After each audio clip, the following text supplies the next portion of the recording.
CTO of Technicolor Postworks, which is a kind of a hybrid company. I could tell you a little bit more about that. Yoni Goliev is joining me, and Yoni is a client and a friend of ours, and works with filmmakers that we've had a long relationship with, and is we're gonna talk together about a project that we worked on, our company worked on, that I know almost nothing about. And we're going to do this live, words and all. I'm asking questions to Yoni. I don't know the answer. I hope you find that interesting and relevant to your where you guys are in thinking about this stuff. I understand from the earlier panel, I don't know if this is the same group more or less, but you guys are mostly first-time filmmakers or people with a first project. Is it fair to say? Anybody who's a seasoned veteran that I'm not? We can talk about every kind of scale of project. We literally do everything from tiny, tiny zero budget shows, sometimes literally zero, and sometimes those are for fancy people, and up to all the way up to huge things. Like I've done most of Michael Moore's films for a long time. I started with Fahrenheit, which was a big film that somehow made millions of dollars, hundreds of millions of dollars. It distorted the playing field. Everybody thought they were going to make a documentary and make hundreds of millions of dollars. It never happened again. I hope it happens, for you guys. I think this is a little strange to be talking about technology and the technical part of filmmaking in this kind of mood that we're all in. And I want to acknowledge that. And I want to talk about something of like why it goes to like the poetics of film, that what we do, that finishing part of it, I would argue, is important. It's part of the rhetoric of filmmaking. It's that final piece of it that makes the film beautiful and emotionally convincing. But it's not the end of the world if you can't afford either the time or the money. And the most important thing is the time to use somebody like us or any of the many, many really great companies that do what we do, or the friends of yours that are expert colorists and sound people and finishing editors and things like that. The reason why I'm here representing my company alone is germane to the subject of this conversation, which is that both Ali, who's a colorist, and Ben Murray, who's our VP of Creative Services, are both finishing a project that had a last-minute change that we had to react to, that happened honestly because Donald Trump is now our president, or will be our president. And that was unexpected to the filmmaker. And we are making adjustments to bring that into the story, and that's a very typical thing. It's something that does happen. One other thing I wanted to say, and this is also, I'm a little bit older than a lot of you, but not all of you, I think. Sidney Lumet said to my wife, who's also not a kid, that, but was younger than Sidney, said, I think it was at the beginning of the Iraq War, when they were working on a show together with Tom Fontana. And he said to Beth, we've been through worse as a country than this. And it may not seem like that's even possible, and your reference point is not, it may not seem like that to you, but believe me, we've been through worse. And he was talking about McCarthy. And he said, this is bad, but we'll get through this and we'll be better. So that was very helpful to me, even though I'm practically significant. So thank you. And somewhere out there among audiences like you guys, there is the next Michael Moore. And Laura, I think, is a very special person, and I wouldn't say that maybe that one of you is the next Laura Poitras. It's been a great privilege for us and for me and for Ali and Ben. We're not here to work with amazing people. We do Alex Gibney's films. We work with Errol Morris. We've done lots and lots and lots of really great films. But some of the best films that we've ever seen were made by first-time filmmakers. And I mean it sincerely. And some of them made for nothing. And we made a film, Michael Moore Goes to Trump Land, I think it was called, and we made it with the scarcest of all possible resources, which was time. We made it in 3 weeks. Michael usually takes 2 years to make a film. That's 2 years of post, that's 2 years of our time. And we did it in 3 weeks. And that, unfortunately, it didn't have the immediacy was real. Michael knew that Trump was going to win, and he was desperately trying to do something. And we did everything we could to get that film out as fast as we could and get it into theaters and get people to see it. But that's sometimes the most urgent thing, and we want to stay alive to that problem. It's not all about how beautiful the blues are. It's also how quickly can we make this, how quickly can we get it out there, and we try to talk about that too. So I'm going to stop sucking up all the oxygen. I want to ask Yoni, how did it go? First of all, thank you everyone for being here, and thank you to Talk NYC. How did it go? You're talking about the last 2 days, or the Iraq War, or the film? In this case, Project X. Yeah. So we're making a short film, Project X. It's also, speaking of time, it took about a few months, kind of from start to finish, and we brought in Postworks probably in the last month and a half, kind of, asking for a PID, starting to plan out what that would look like, what services we would need, and then, as many of you probably know, things fall into place quicker than you expect or slower than you expect, never when you expect. I think it's about working with people who can be flexible and who, you both respect each other's time. Excuse me. So, for example, in Project X, there are 2 voiceovers, and we were talking with Postworks about doing those voiceovers there and recording those there. And one of our actors ended up not being in the country, so we had to do it with another location via Source Connect remote. And then the other person, ends up booking 2 weeks later than we thought we could book with them, but a day or 2 earlier than we thought would be. And so it's all just flying by the seat of your pants and trying to find the right, just being ready for it when it does happen. And I think it's also, again, going back to the poetics and the time, we wanted to work with people who we'd worked with before, whose work we trust and whose taste we trust. And it's funny, actually, the sound mixer who we were working with, Curry, he said, it's always, I'm always excited. It's always interesting when you guys come to do mix with us, because you bring the creative process into the mix. Some people come in knowing exactly what they want, which is also great. He was, I couldn't tell if it was kind of a backhanded compliment, because I'm sure there's some comfort in knowing what's coming. On the other hand, we were cutting, okay, we want to change this voiceover take. Here are the 4 takes that we have. What do you think, Curry? Let's listen to all 4 of these. Or actually, we need to, cut 3 seconds off the head of the film in the mix. And then we need to color that and all of that. So the short stories, it went great. I had a feeling that was true. I think I would have heard something if that had not been the case, but I'm relieved to hear that it did go well. Curry and Ali, who you're not meeting, are both very young artists, and Ali looks like she's 15, but is now a pretty seasoned colorist and has been working with us a lot. And she is also working on this project, and Curry is also a very young guy. And one of the things that happens that's nice about our operation is that we're able to sometimes assign people who are very talented but don't have long resumes to these interesting projects that come in and need, either because of time pressure, and I think it was mostly that connected us the first time, but or simply because you have $5 and you got to figure out a way to do this in the evening or something like that to do that. But we are very open to that and very open to developing the people that we have and who also need to get their hands onto these projects, and we're also very open to making, assigning somebody for whom it's a stretch. And often what we find, and I've found this over 30 years, is that the person who's stretching to do it does a better job than the person who has done it forever.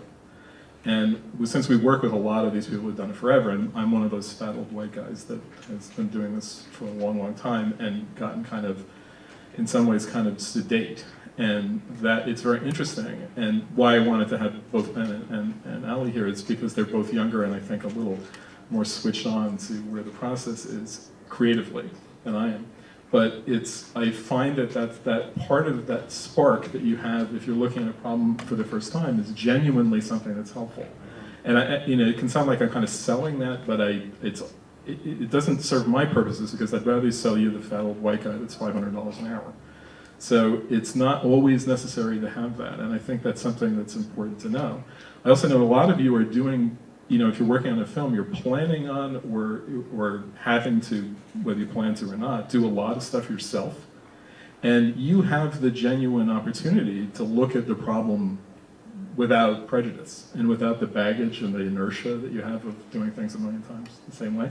And very interesting things, come from that. Do you guys feel, were you able to treat Project X as, because I know that you're collaborating with a writer, is that something that where's the form of the project also, did that come out of your Henrik's kind of thinking? And I mean, I guess that's a great question, and to kind of go into some of the background.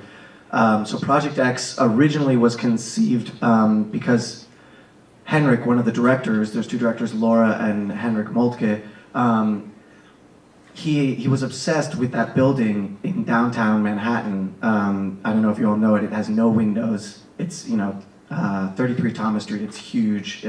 People say, oh, they store vampires in there, that kind of thing. And he's a journalist. He's a researcher, and he just starts digging and digging and digging. What's going on in there? What is this building? And I can't tell you. You'll have to see the movie. But Laura, they have been collaborating on research and journalism and other art that they've been doing. And Laura said, "This is a great. There's something great here. Why can't we? Why don't we tell us with a film? And why don't we tell us with a film that then goes hand in hand with the article, which is Field of Vision, which will be publishing the film." That's one of the missions of Field of Vision, is to figure out how we can pair visual journalism with written journalism. So it was an organic process. They both fed into each other in the sense that we would start to, Henrik was doing research, and we would start to he would start to write and share a part of the article with us, and we would say, oh, can we include this in the film? And then you'd start to film, and you'd say, oh, we just discovered this, or the film is really evoking these feelings, can we bring that back into the article? And so I think that is also a really exciting and interesting process. The film also uses a lot of primary documents, which especially because Field of Vision is a journalism unit, but I think for all documentary filmmakers, you have these questions of, it's a primary document, how flexible is this document, right? How much can we modify and still say that we're documenting? And these are also questions that people obviously explore throughout documentary. And so having a fact checker can be a wake-up call sometimes as a documentary filmmaker. But it's also great. I highly recommend people thinking about working with researchers, working with fact checkers, working with journalists, or even just speaking with friends or colleagues who do those things, because it does open up new aspects and bring new eyes onto the project. Every documentary is kind of an argument, and it's an argument between the people making it usually, and that can be its own kind of drama. But it's an argument on the screen, and one of the things that we have to be very careful of is that we're doing, the first it's the Hippocratic Oath, first do no harm. Right. That we're not distorting what we're making, and sometimes with fully sincere attempt to do good, you wind up distorting reality. And I was guilty of this. I worked with Frontline many, many years ago. I don't know if anybody remembers this, but Frontline got into a great deal of trouble. And those are amazing people who do absolutely heroic work. And they did this with a complete sincere desire to tell a story better. They used a morph effect or I think one of their filmmakers, that should be fair, it wasn't Frontline themselves, but one of the filmmakers used a morph effect in an interview to seem as though somebody who was speaking continuously, there's an edit, and the edit is made to magically go away.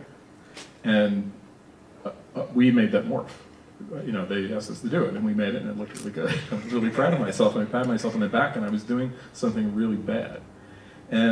Or it was perceived as bad. Whether it's actually bad or not is an interesting question, because then you get into this issue, is there a higher truth and things like that? And I honestly don't know the answer to that question, and please never even ask me, because I don't even know where to go with that. But any time you edit a film, you're distorting. Right. Did you get caught? Well, it was not a matter of being caught, actually. Actually, somebody got caught. It wasn't us. It was Frontline was exposed in doing it. I think the person who was being interviewed saw it, I think before it aired. I shouldn't talk in generalizations about this. This is quite a serious thing.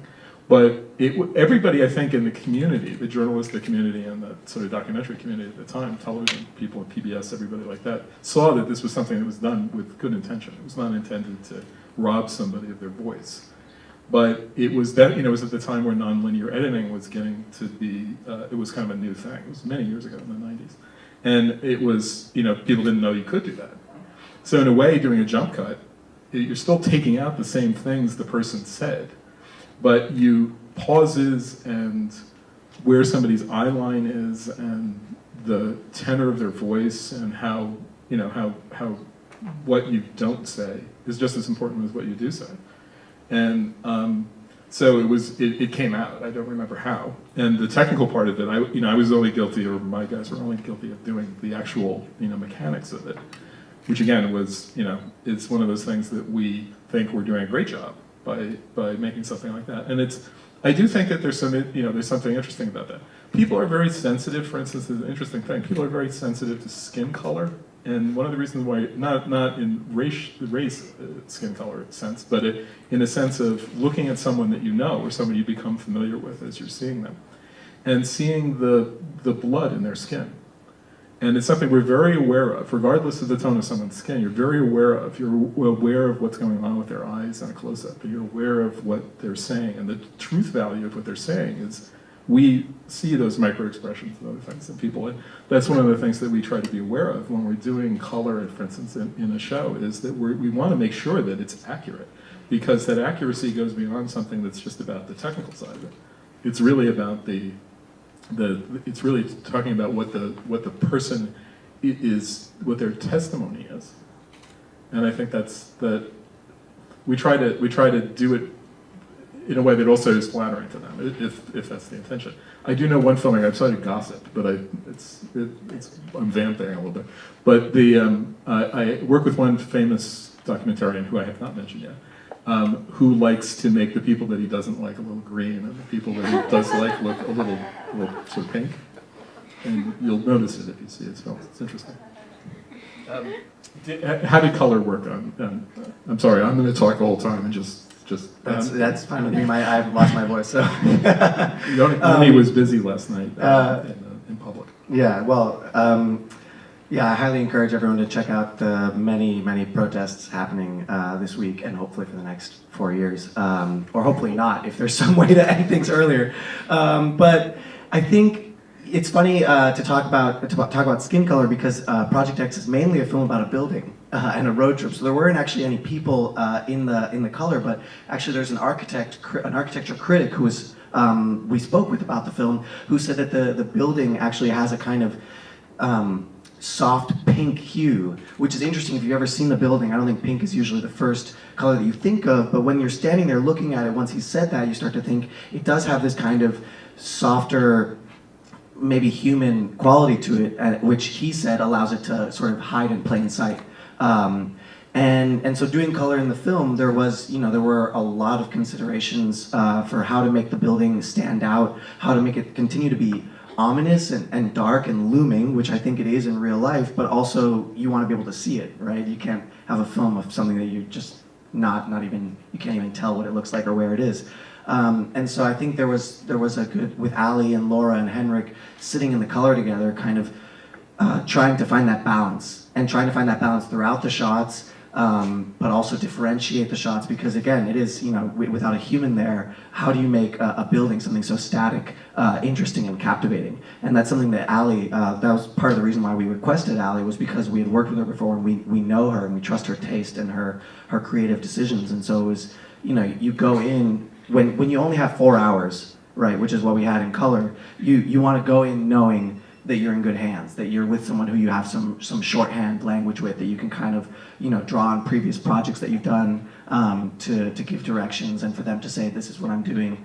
And they were able to find something literally in those 4 hours for the shots of the building, for the road trip, for, there's kind of 3 acts in the film, and they're all quite different in terms of color, what needs to be done.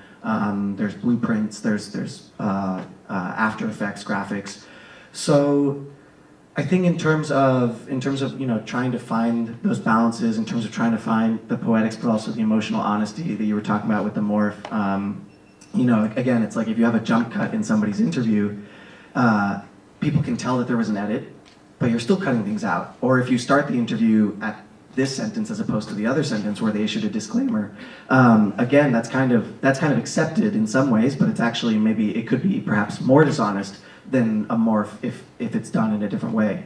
And so finding that emotional honesty, I think, is really the key for all documentary filmmakers. Pier Paolo Pasolini, the great Italian filmmaker, said that wrote an essay on the long take, and he said that one of the observations that he made in this essay, which is a brilliant thing, if you can find it, it's really interesting, is he said that everybody's life is like a long take. Is like the film is running through the camera. He had been talking about the Zapruder film, you know, like one point of view of the Kennedy assassination, and that's where he sort of said that's the canonical long take film. But he said all of our lives are just like one long take, one continuous long take. And then when you die, all the edits happen. And so I think that that's what I have seen when we look at documentary film coming together, sometimes in the cutting room or sometimes even at our place. Something that happens, and I wonder if this happened with you. Did you guys work the projection? Oh, yes, we did do color to projection, yeah. So something that's very interesting, and I urge all of you to do if you can, is even under humble circumstances, is try to project the film, even if it's a web piece. Yeah. And the reason is that magnification literally changes the content, and you see things that you wouldn't see otherwise in it, but that's not just in the retina, that's like in your body somehow. It's different to be in the room. Yeah, well, and I think a lot of it, the fact that it's not projecting at you, but reflecting the light coming at you. Yeah, it's a fundamentally different thing. One of the things that I do, because I'm responsible for the color pipeline of what we do, is I have to figure out, like, is this the thing that we're delivering to the web, is that exactly the same as the thing we're putting in the theater? And, you know, what are the differences? And they're fundamentally different media, and so that's a hard thing to do sometimes. But and new technology is coming out all the time that you have to adapt to. But if you're not projecting, and you're working on your laptop, which a lot of people at every level do a lot of that work. Ang Lee, his editor, works at home on his laptop a lot. But in films that you can't even project that film. When you take that image and you're seeing it little, there's something fundamentally different about that. And I would urge you, if you can beg, borrow, and steal, I will give you, if I can, the opportunity to do this with your film, if you bring it to us, is to see it projected, even before you do the color correction. Because it feels different and you see things and it draws something out of people that's just fundamentally a different experience. And it's not only technical, it's also something about, I think, the guts of the film. Yeah, I think when you're watching a film being projected, there's a little bit more of that awe and space in the room as opposed to staring at your screen, which is just kind of blasting those colors and light right into you. Do you guys, is film an interesting thing for you, or any of you planning on working with film or shooting on film? Is that something that's, because maybe that's come up? That's an interesting thing too, because I think there's interesting there. You know, documentary was for many years shown on film, a lot of it on 16. And we worked with Albert Maysles on the last couple of films that he did, and Albert had switched over to shooting on tape. He was a Varicam guy. And but a lot of what we think about when we think about the sort of the great heroic American documentary, it was shot in 16, and that there's something amazing about film that gives it a quality. Talking about the poetics, gives it a quality that's interesting. And I wouldn't make a fetish of that because it isn't.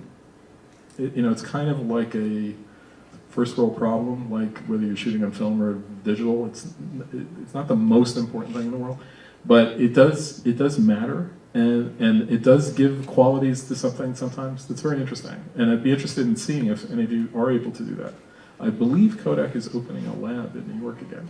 I've heard that, and a colleague of ours might be running it. So it'd be interesting to see if that happens. Even Super 8 is interesting as a medium. When you're shooting stuff, you have the option of shooting, like you can shoot stuff on your iPhone, and the iPhone is a better camera than the best camera, the electronic camera that you could buy in the entire world when I started in this business. In 1984, first time I did an HD project. In 1984, that camera was not as good as the camera that's in your pocket. And it's not even close, honestly. But there were things that were good about the cameras and other cameras, but that's something. You guys shot in 4K, and I know why that was important to that project. Is that something was that a drag on your process? Did it make it harder to maintain 4K throughout that? Yeah, I mean, it definitely comes with speed bumps, and I'll talk about some of those. Just the reason that we started with 4K, again, we're shooting this building and we want to capture it in as much detail as we can. And so we go out there and Henrik starts to photograph, and he's photographing on a 1D, and he starts to film on the 1D, and we say, okay, now we want to add this other element to the film. There's an act 2 that involves shooting a road trip, driving. And so we're thinking, okay, we've already shot this building in 4K. We don't want to lose all this great footage we have, or lose this aspect of the footage that we have. So how can we keep shooting in 4K? So we have to find a camera person who knows about shooting in 4K, who can recommend other cameras. I believe we ended up shooting on an A7S and another Sony camera I'm blanking on right now, but he shoots on, he does a lot of car shoots, so again, it's like, what kind of mounts do we need? And specifically for these cameras, that some of these tend to be a lot heavier. And then when you get to post, we realized, okay, we have to have the Avid projects where we're editing in Avid set up for 4K, and all kinds of things that you don't even expect set up. So come up. So for example, the title tool in Avid, which is kind of a separate program, has a separate one for 4K called New Blue. And so we're creating titles, and then all of a sudden you can't create titles anymore when you switch over to 4K and you're onlining the edit. And so you have to go back to the 2K project, create the titles, bring them back into 4K, and then at the end we have to ask Postworks to actually create the titles in 4K at the end. So there are things that you won't expect that will come up. But overall, it was actually easier than we thought. I'll say that. We were lucky, really, really lucky and grateful to work with people who knew about 4K, to work with our post-production supervisor, Jonah Greenstein, who knew not only about 4K, but about, we're like, okay, some of this is 4K DCI, and some of this is 4K Ultra HD, which are slightly different aspect ratios. Which one do we want to do? And do we want to then crop, or do we want to scale? And talking with our editor, kind of figuring out which ones we want to do. We have a lot of familiarity with why those little bitsy things that seem irrelevant actually are important. One thing that I would also urge you to do is that if you have any sense of where your film is going, to bring it to us or somebody else that does what we do early in the process, as early as you want. We'll spend as much time with you talking as you want, looking at what the specs are and what if it's something that's going to Netflix, for instance, there are very specific things that they will need, some of which they may pay for, some of which they expect you to do. It'd be nice to know from the beginning, believe me, if you had that opportunity to have many, many millions of people see your film, you'd want to do that. And if you could know that early, we can help you make that graceful. But I also, as interesting to me as this is, and as appropriate as 4K is for certain kinds of films, I would not make a fetish of that either. And something, Hans Hake, who's an artist, was a teacher of mine, he pointed out to me when I was in school in the 70s that even though U.S. journalism, like Time Magazine and Newsweek and things like that, had made the transition to color press, this is how old I am, that they had made the transition to color, and that even some newspapers were going to be in color. The German press was all in black and white. And he says, if you think about it, there's no news information in color. You don't learn anything about reality in color. War photography in black and white still shows the same horrible stuff. It's not different. So I would, that has always stuck in my mind as something that really, it's the thing that's important is what you're showing. And I would never want anybody to ever think like, well, I can't really make my film until I can afford to have a fancy A7S, and that there's a reason why you should start making film. It's and use what you've got, but considerations of quality are not irrelevant as you start to enter into the ecosystem of distribution, and there will be things that do come up. We could talk as long as we wanted, and I think we only talked a little bit. So definitely take advantage of that if you can. But no, I think I'm sure, again, that there are more things that we could have discussed before. For example, this kind of 4K DCI Ultra HD question, where we ended up shooting in these two slightly different formats, and then at some point you have to make a call what you're going to do, which of them which shots you're going to change to match the others. And that's something that I'm sure we could have talked about and gotten some insight from you as first time we were shooting on 4K for the first time. It was Laura's, Henrik's, and I's all of our first time. So definitely reach out and talk with folks who know. But I think we felt we definitely worked together through the process and were able to make all of those decisions together and those changes together when they needed to be made.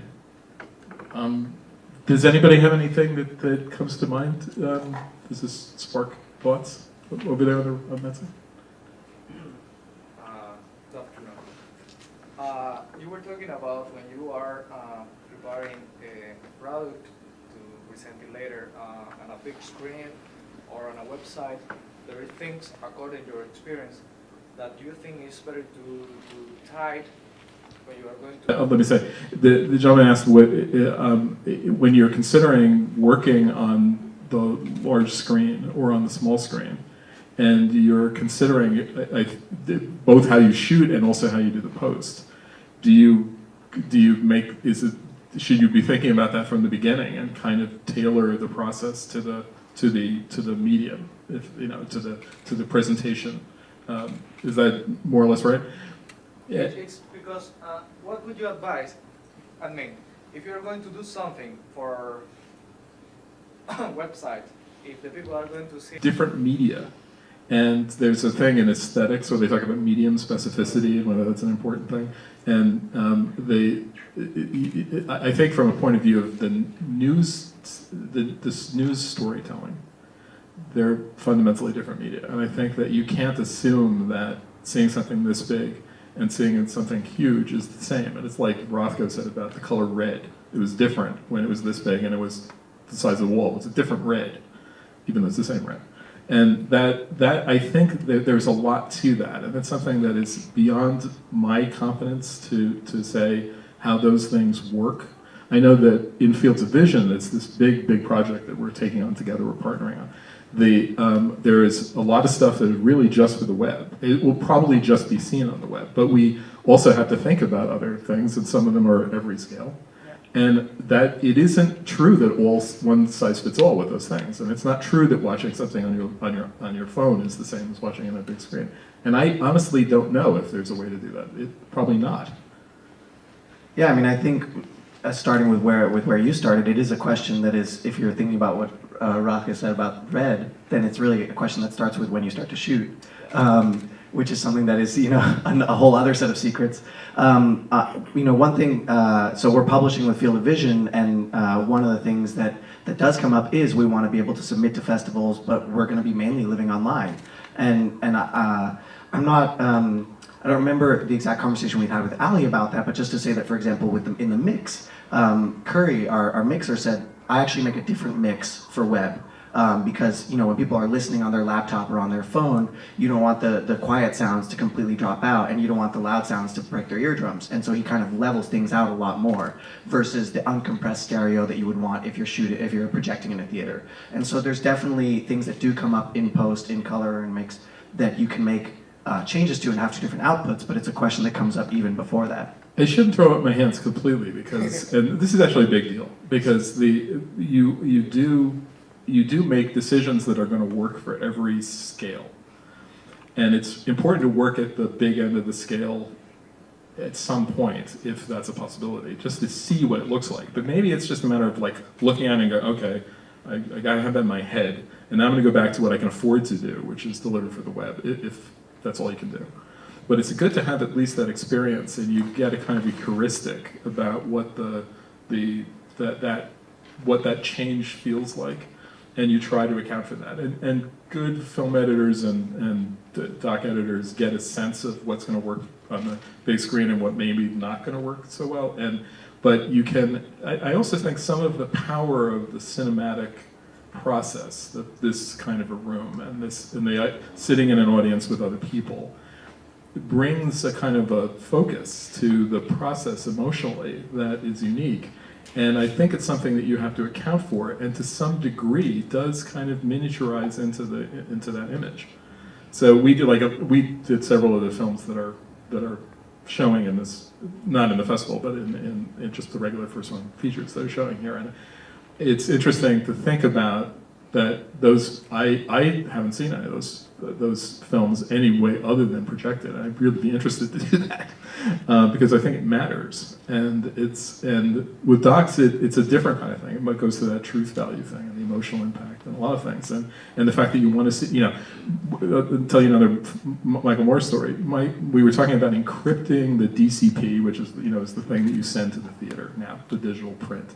And we were talking about encrypting it for his latest thing. And I said, obviously you're not going to want to encrypt this, right? And Mike said, no, is there anything lower than no encryption? It's like, is there anything that helps people steal it and show it? And that's a thing. But it brought up another subject that I wanted to talk about because of its pertinence to today, which is security. Another thing that happens is that when you go into the post-production process, you're also exposing your project to other people. And when you're Disney, what you care about is your content security. And what that means is you don't want anybody to see Wonder Woman's invisible airplane before they know what it is. And even though it's invisible, that's a thing, right? You want to protect that. And we respect that and we make our living doing that. So we have the walls built around our entire facility specifically to keep people from looking in. The other thing comes up quite often, and it goes to this issue of the truth value of the film, is that you're also, when you're shooting people who are saying things and that you may not want everyone in the world to know that they said that to you, you're also a journalist. And we've become very sensitive to this also. And we also, some of those walls that we built for Disney are helpful to a documentarian, especially somebody who's dealing with very sensitive footage. We want to make sure that we don't see anything that we're not supposed to see, and that you give us anything that we're not supposed to see, or anything that would compromise or, God forbid, threaten the safety of the subject of your film or you. And so we're trying to account for that also, and that's nice. It's a nice thing to a big facility. You kind of get that for free, but it's something you should think about no matter who you're collaborating with, because they may not have always the same interests that you have with the stuff. And even if it's your friends, you have to be really clear. That I shot all this footage. You see the trims, for instance. The part of the interview we cut out, where the person says something, and you think, no, you don't want to say that. And that's important too. And that's something. It obviously in our conversation with Laura over the years, that's come up many, many, many times. And her work is to some degree about that, but this is not no kidding. This is everybody who's making a film about people who are, for instance, whistleblowing, and that's something that's incredibly important. It's always been for journalism, but it's different when you have a recording medium and you're running all the time, even if it's audio, and that's I know that you guys agonize over that, about the way you do that. When we were working together on another project. One of the things that we did for this Whitney thing was that Yoni's guys had to redact information before they gave it to us. They had to blur out things before we saw it because of legal and ethical concerns about us being somehow involved in that and seeing it. The people they promised would never see stuff. And that's something you may want to think about too if you're... Yeah. Just a couple thoughts on encryption and on keeping things safe. I mean, the first and most important form of encryption is just what you were saying about not showing it to people who don't need to see it. You're incorporating projection mapping in your, whether it's a short art film or even a TV show, what kind of things do you advise? Sorry, I didn't get that. Quote, projection mapping, tell me what you mean by projection mapping. There's different forms of what that is. Oh, okay. Well, it can be anything that you would incorporate into your narrative that uses, whether it's the different kind of lights or the interactive piece of it. So, I mean, I know it's a wide range, but just kind of generally, what is your advice when you're working with projection mapping, and that's being incorporated in whatever your short film is or what have you? So, if I understand your question, and I'm not sure I do. Okay. Projection mapping is a post-production technique that makes the world of the shot image relightable. So you can actually put a light into the image when you're doing color correction, for instance. And it's something that's, you make essentially a three-dimensional model of the thing that you shot that was not three-dimensional, and then you can move a light around in it. And it's a very sophisticated form of color correction that goes beyond usually what we would normally think about ever considering doing for documentary for all those truth value things that we were talking about before. But it's an interesting thing. We can do it, and it is powerful. I don't know if we've ever done it on anything that you guys have done, but I would question, though, why you would go to that length on something that was, to use something as specific as that in the context of something that is about reality. Because it's a kind of a it's an alternate reality that essentially you're imposing on it. And there are great reasons for doing that if you need to solve a problem. And I'm not saying it's not valid, but it's not the first thing that I would think about in the context of documentary. There are probably media that benefit from that kind of thinking the three-dimensional volume that you're capturing when you're shooting a film. And there are lots of ways of shooting in 3 dimensions. And stereo 3D sometimes is something that I think would be very interesting to do in documentary film in stereo. And because it's real. You know, we see it in 3 dimensions. And the world is 3-dimensional, but that's maybe more my interest than really answering your question. Yeah, no, I mean, we haven't worked very much with that, but I guess just on the question of light, adding artificial light, there's a shot where there was a sign that we wanted to, kind of draw out. I'm not sure if that plays into exactly the same question, but once we put in the lighting, the artificial lighting, we realized we didn't want it anymore. So in some senses, it can be useful just to kind of to throw it up, throw the spaghetti on the wall and then see what happens. But it does raise all the other questions that Joe's raising. There's a lot of experimentation that goes on even in finishing. So even though you think you know where you're going, sometimes you try something and go, oh my God, that's just not the right thing. And we try to be generous about that time, and that's something that but it does point to, again, this thing of trying as many things as you can early in the process as you can. Like doing a little bit of color correction in your offline project can be very helpful.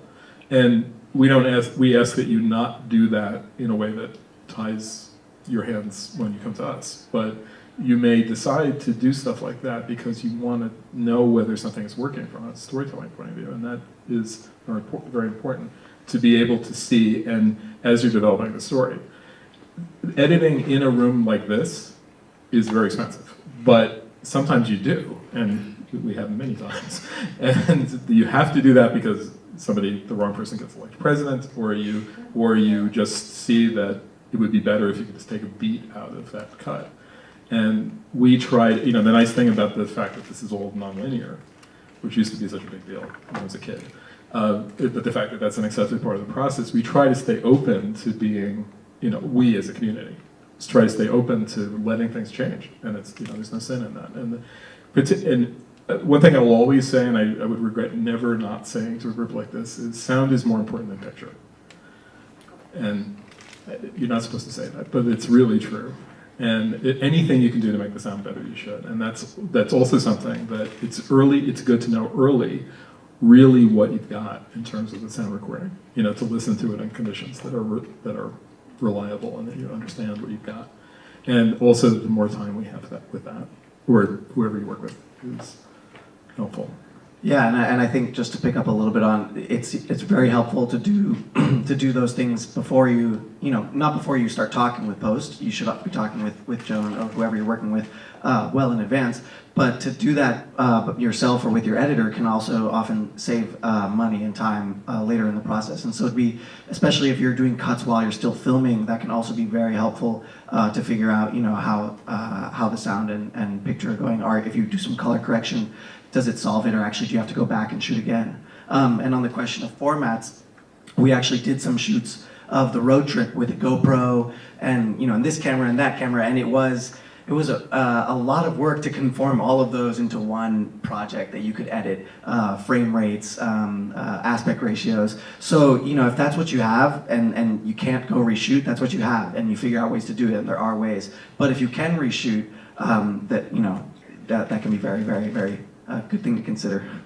Yeah, for Mike's films, we've, since the beginning, when I met those guys initially when they were working on Bully for Columbine, because they saw a film that I had used some stock footage in my film, the film that I was producing, and they saw it at Telluride, and they had that same clip in their film. And they came to me and said, "What did you do?" And I said, "Oh, we did, this crazy thing." And that got us talking about all of the stock footage that was at Columbine, and if there was ways to make that better. And then Fahrenheit also had that in all of Michael's other films, and a lot of that developed around that stuff. It's hard, but it's also, sometimes you have footage. We had footage of Bin Laden, for instance, in Fahrenheit, and there was nothing else. So, and it was incredibly horrible, and we spent a lot of time fixing it, not because we wanted to make it seem like it was perfect or beautiful, but simply to make it not distractingly bad. And that's a big factor too, is that the editorial process and the emotion that is conveyed in the film can be broken by something that's technically wrong. And it's not me being fussy about it, or like some network guy saying it's 1 dB too low or something like that. It really has to do with the visceral reaction that you have as a member of the audience. And so getting around those things and tackling that early and giving ourselves time. Am I underlining this early thing enough? That's an obsession of mine. But that goes to that same thing.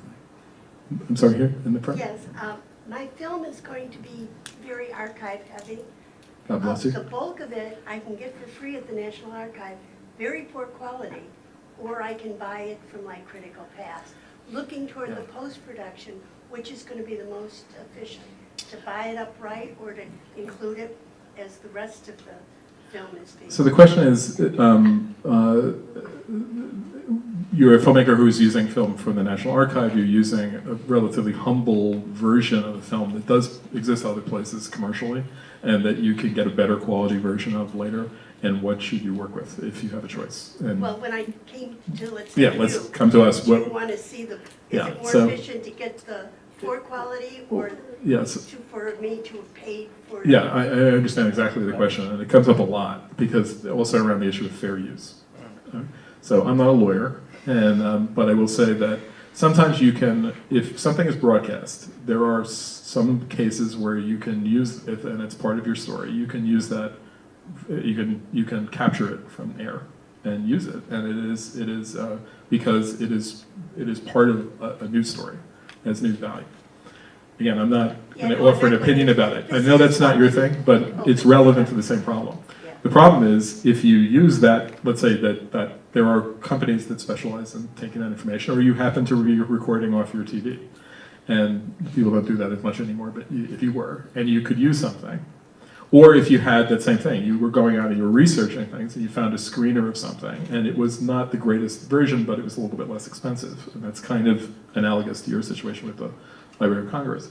The problem is only if you do need to go to a better version of it later, the metadata, the time code or the file name is going to be different, and we would have to, or you would have to, follow the breadcrumbs back and figure out either iMatch or somehow manage to figure out how to overcut your new versions of those things into the old version. It never matters. You always, people, we have films that are absolutely completely populated with time code burn-ins and different spoilers all over them. And somehow editors are able to work that way, and filmmakers just make that stuff go out of their brain. We would never ask anybody to come to us with the final version if you weren't absolutely sure you weren't locked, for instance. So I would say don't spend any money buying stuff that you're still trying in your cut. But sometimes I wouldn't undervalue how important it is to allow yourself to have time to go back to the original and be ready to do that. And the process of pulling in stock footage and library footage in a project, archival footage at the end of a project, like when you're trying to make a festival delivery, for instance, can be very, very challenging.